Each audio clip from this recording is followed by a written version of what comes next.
રાજ્યમાં આગામી 7 દિવસ સુધી સામાન્યથી મધ્યમ વરસાદની આગાહી કરાઈ છે. જોકે બનાસકાંઠા, સાબરકાંઠા, છોટાઉદેપુર, નર્મદા, તાપી, ડાંગ, નવસારી, વલસાડ, દમણ, દાદરાનગર હવેલી ભારે વરસાદની આગાહી સાથે છે. હવામાન વિભાગનું કહેવું છે કે કાલથી રાજ્યમાં વરસાદનું જોર ઘટશે.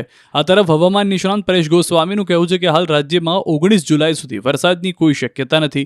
બંગાળની ખાડીમાં સિસ્ટમ બની હતી, તે મધ્યપ્રદેશથી ઉત્તર તરફ થઈ પૂર્વ રાજસ્થાન તરફ ફંટાઈ ગઈ છે, જેના કારણે ગુજરાતમાં તાપમાનનો પારો 3 થી 4 ડિગ્રી સુધી ઉચકાઈ શકે છે.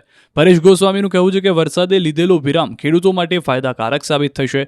વરસાદ રોકાતા હાલ વરાપનો સમય છે, જેના કારણે ખેડૂતો વાવણી કરી શકે છે. જુલાઈ મહિનાના છેલ્લા અઠવાડિયામાં સામાન્ય વરસાદ રહેશે. બાદમાં ઓગસ્ટના છેલ્લા 15 દિવસમાં રાજ્યમાં સારો વરસાદ પડી શકે.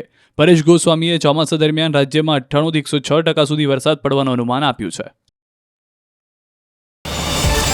QR કોડ સ્કેન કરો અને ડાઉનલોડ કરો ન્યૂઝ 18 એપ. મેળવો ગુજરાત અને દેશ દુનિયાની પળે પળની અપડેટ્સ.